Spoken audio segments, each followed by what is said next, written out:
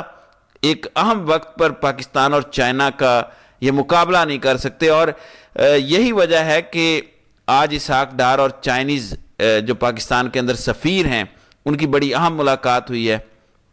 اس ملاقات کا صاف مطلب یہ ہے کہ انڈیا اور پاکستان کی جارحیت کے اندر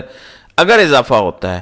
تو دونوں ممالک اکٹھے ہوں اور دونوں ممالک مل کر بھارت کو سبق سکھائیں اور اس کا مقابلہ کریں۔ ایک طرف تو یہ صورتحال ہے، دوسری طرف دیکھیں انڈیا پاکستان کا مقابلہ نہیں کر سکتا، یا چائنا اور پاکستان دونوں کا اکٹھا مقابلہ نہیں کر سکتا، یہ بات تو طے ہے۔ دوسری طرف ایک اور بھی فیکٹ ہے، اسحاق ڈار کبھی بھی ایس جے شنکر کا مقابلہ نہیں کر سکتا، وہ کبھی بھی بھارتی وزیر خارجہ جتنا ایکٹیو نہیں ہو سکتا۔ خواجہ آصف جو کہ وزیر دفاع ہے،